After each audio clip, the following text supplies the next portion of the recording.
the Father, and the Son, and the Holy Ghost. Amen. You can have a seat. So today is a wonderful occasion. There was no plan. I come for a birthday of a certain Mary in Singapore, and it's already on Saturday. And there is never any desperate situation in the Catholic Church. God loves to place us into desperate situation in order to show us His divine power. Otherwise, He couldn't show much. If we didn't have those desperate situations, He wouldn't show very much. It's like recently I was told about a battle of the Spanish Catholic armies in the Low Countries, in the Netherlands, in 1541, I think, and the Spanish tercios, formation of 5,000 Spanish infantrymen. The Spanish infantrymen dominated all the battlefields for 100 years. For 100 years, Spain had control of all the battlefields, most of them. I mean, a few French exceptions, of course. But for the most, the Spanish were very good. And then they went into the Netherlands. But the Dutch also are smart. So when the Spanish came, they flooded the land. They did that to the French a century later. So they flooded the land. And so the Spanish were marooned on a little hill, very small little, there were 5,000 of them. They were marooned, surrounded by water. And then the Dutch fleet arrived. 50 ships or something, lots of them, with a Dutch admiral, and then their cannons were loaded and so on and so forth. And the Spanish commander says, we will not surrender, we will die here on the spot, we are not going to surrender to these people. So they started to build entrenchments and everything. And they were totally surrounded. It was the middle of winter, so supplies would run low very, very soon. And as they dug the entrenchment, a soldier found a picture of the Immaculate Conception. A picture of Our Lady, the Immaculate Conception.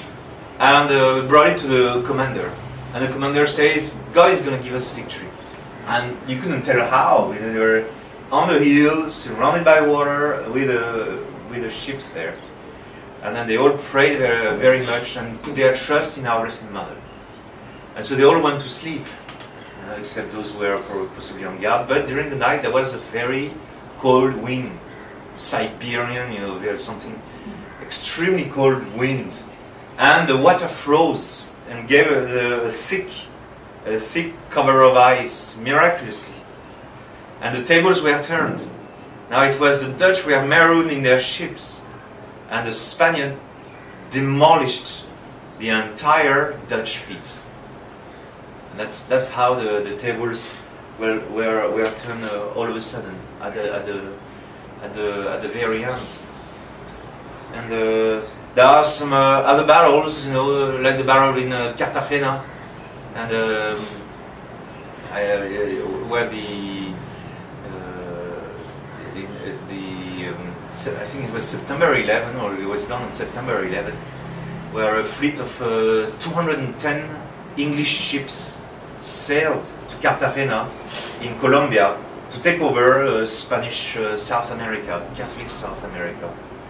And the English are making sure that nobody is talking about this battle of Cartagena. And 20,000 out of a 20,000 invading force, 18,000 English soldiers were massacred, were killed on the battlefield. And they were repulsed by a very small and very lame Spanish garrison. There again, a great miracle. So God can very well take care of His church. The only thing which is left to us is to hold on to the truth that God has given to us. Nothing is more precious than this Catholic truth. The rest, all the other chips, they all fall into place. The rest is God's business, you may say. Our business is simply to hold on, to be true to Him, and to be true to His divine love. And this is what I bring you here, to pray very much for the other missions Thailand is still growing, and Malaysia, and Korea, and Japan, and all the other missions elsewhere. And in due time, of course, God will give us all the peace we need. And what happens to you is that those treasures are becoming more precious. And it's part of the respect that we ought to have for the sacraments, and that we, when we receive them, it is done with a great longing, and it's done with a great disposition of heart. In the Father, and the Son, and the Holy Ghost. Amen.